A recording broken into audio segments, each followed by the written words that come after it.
কিচেনে সবাইকে স্বাগত জানিয়ে আজকে রেসিপি শুরু করছি। আজকে কিন্তু আমি আপনাদের দেখাবো hot and sour paneer soup.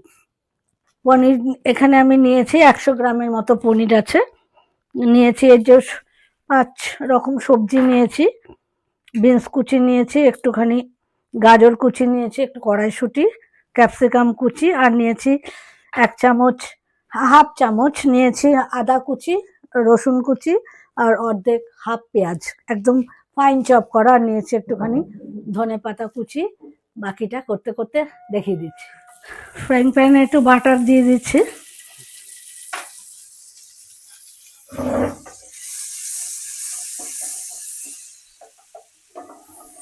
এই বাটারে পনিরটা একটু হালকা ভেজে আমি তুলে নেব।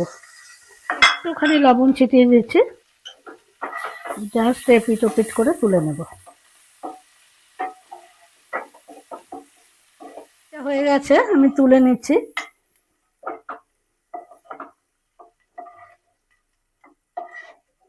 একই বাটারের মধ্যে একটুখানি আমি দিয়ে দিচ্ছি, প্রথমে দিয়ে দিচ্ছি রসুন কুচি, পেঁয়াজ কুচি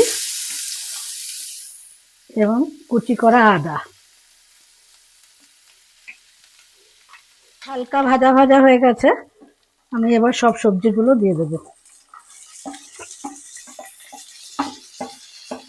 চুলাতে একটু লবণ দিয়ে দিচ্ছি, দিয়ে অল্প একটুখানি ঢাকা দিয়ে দেবো একটু নরম হয়ে যাওয়ার জন্য, তারপরে আবার দেখাচ্ছি। বন্ধুরা 1 মিনিট মতো আমি ঢাকা দিয়ে রেখেছিলাম, এখন আবার দেখাচ্ছি 1 মিনিট বাদে। এবার দিয়ে দিচ্ছি একটুখানি ডার্ক সয়া সস 1 চামচ মতো আছে এখানে, দিয়ে দিচ্ছি টমেটো কেচাপ 2 চামচ আছে এখানে। স্যুপের পরিমাপ অনুযায়ী দেবেন, আমি সামান্য নিয়েছি 2 বোল মতো স্যুপ, সেই আন্দাজে দিলাম আর কি। এবার আমি জলটা অ্যাড করে দিচ্ছি।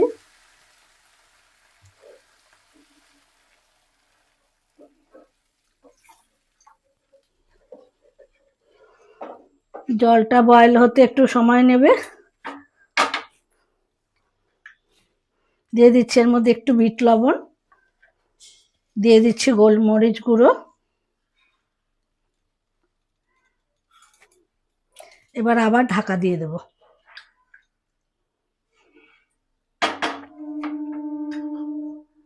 সাথে পনিরটাও অ্যাড করে দিচ্ছি। আবার 3 মিনিট বাদে দেখাচ্ছি।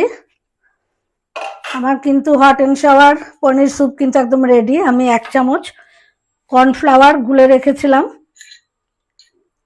এটাকে এখন এর সঙ্গে অ্যাড করে দিচ্ছি।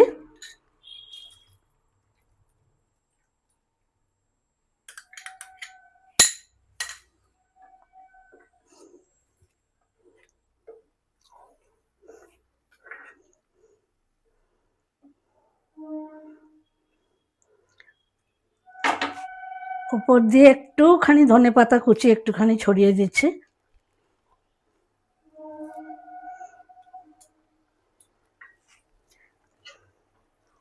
এবার ওভেনটা অফ করে দিচ্ছি, স্ট্যান্ডিং টাইমে 1 মিনিট রেখে আপনাদের সামনে সার্ভ করে দেখাচ্ছি। বন্ধুরা hot and sour paneer soup কিন্তু আমার একেবারেই রেডি। আমি ব্রাউন ব্রেডের সঙ্গে সার্ভ করলাম, আপনারা চাইলে শুধুও খেতে পারেন, ব্রেডের সাথেও খেতে পারেন, আপনার মর্জি। তো এরকম শীতের সিজনে কিন্তু প্রতিদিন এরকম এক একটা করে কিন্তু আমি দেখাতে থাকবো। আপনারাও বাড়িতে বানান, খান, এনজয় করুন। এই সময়টা স্যুপটা খেতে ভীষণ ভালো লাগে। তো ভালো লাগলে কিন্তু লাইক শেয়ার, পেজটা ফলো করতে ভুলবেন না। আর ইউটিউব চ্যানেলের বন্ধুদের কাছেও একই অনুরোধ রইল, পেজটা সাবস্ক্রাইব করে কিন্তু আমার পাশে থাকবেন। সবাই ভালো থাকবেন, সুস্থ থাকবেন। আবার খুব শিগগিরই দেখা হচ্ছে নতুন ভিডিওর সঙ্গে। ততক্ষণের জন্য বিদায় নিচ্ছি, টাটা।